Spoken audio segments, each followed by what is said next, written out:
Hello दोस्तों, नमस्कार। स्वागत है आपका मेरे चैनल ऑनलाइन स्टडी पॉइंट पे। और मैं आपको आज बताऊंगी कुछ पक्षी विहार जो कि आने वाले एग्ज़ामों के लिए बहुत बहुत बहुत ही महत्वपूर्ण है।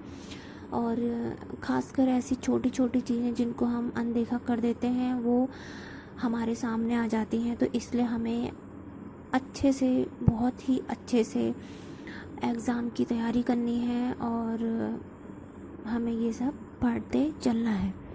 तो देखिए, जो पक्षी विहार हैं तो मैं आपको बताती हूँ कि जो नवाबगंज पक्षी विहार है ये उन्नाव में है। और जो इसकी स्थापना हुई थी वो हुई थी 1984 में। फिर आते हैं हम समस्तपुर पक्षी विहार, ये है रायबरेली में और इसकी स्थापना हुई थी 1987 में। फिर है आपका लाख बहासी पक्षी विहार, ये आता है आपका कन्नौज जनपद में और इसकी स्थापना 1988 में हुई थी। फिर है आपका सांडी पक्षी विहार और ये है हरदोई में और इसकी स्थापना 1990 में हुई थी। और बखीरा पक्षी विहार ये संत कबीर नगर में है और इसकी स्थापना भी 1990 में हुई थी। तो देखते चलिए दोस्तों, ज़्यादातर ये जो पक्षी विहार हैं यूपी के हैं और इनकी जो स्थापना है वो भी 1990 में है।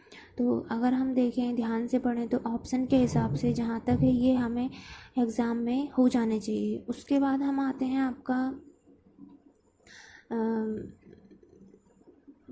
ओखल पक्षी विहार और ये पड़ता है आपका गाज़ियाबाद में और गौतम बुद्ध नगर और इसकी स्थापना भी 1990 में ही हुई थी।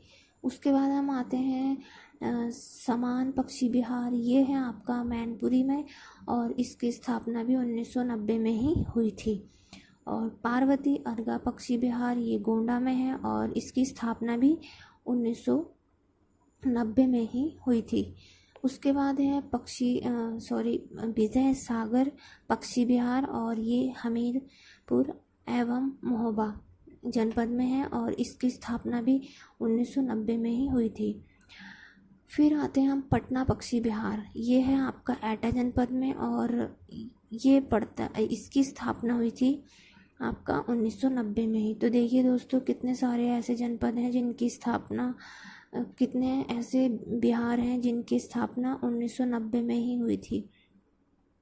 फिर आते हैं हम सुरहाताल पक्षी विहार, ये आपका पड़ता है बलिया में और इसका जो दूसरा नाम है वो है लोकनायक पक्षी विहार और इसकी स्थापना भी 1990 में ही हुई थी। फिर उसके बाद हम आते हैं सुर सरोवर पक्षी विहार और ये है आपका आगरा में और इसकी स्थापना 1991 में ही हुई थी।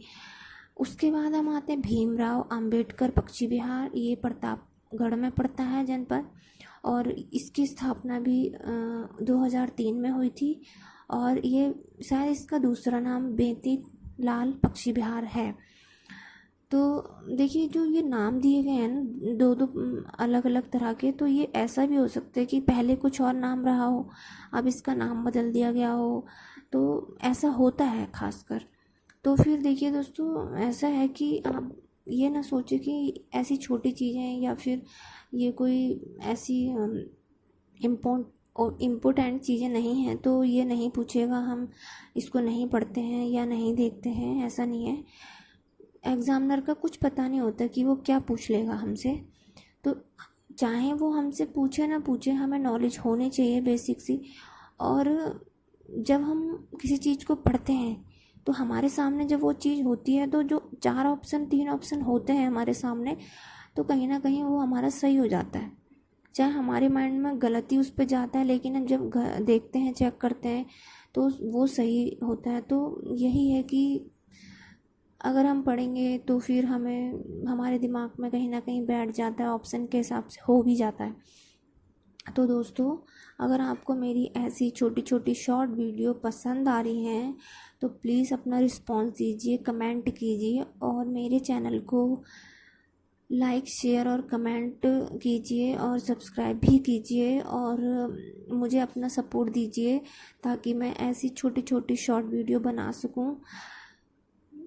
और बस आप अपना सहयोग दीजिए। मेरे पास इतनी फैसिलिटी नहीं है कि मैं जैसे आजकल तो बहुत ऐसे ऐसे यूट्यूबर हैं और ऐसे ऐसे कोचिंग सेंटर हैं जो कि बच्चे उस ओर भागते हैं, तो वो भी ठीक है, लेकिन कहीं ना कहीं अगर आप बिज़ी रहते हैं या कुछ काम कर रहे हैं छोटा मोटा, तो कई लोग ऐसे होते हैं कि अपना वीडियो ऑन करके और अपना काम करते रहते हैं, सुनते रहते हैं। तो ऐसी वीडियो ऐसे लोगों के लिए बहुत ही लाभदायक है कि अपना वीडियो ओपन कर दी, अपना वीडियो चालू कर दी और सुन रहे हैं और अपने काम में बिज़ी हैं, तो वो भी ठीक रहता है। कहीं ना कहीं वो भी हमारे माइंड में बैठ ही जाता है। तो मेरा कहना यही है कि आप ऐसी शॉर्ट वीडियो के लिए मुझे सपोर्ट कीजिए, ताकि मैं और भी अच्छी अच्छी इम्पोर्टेंट एग्ज़ाम के लिए बना सकूं।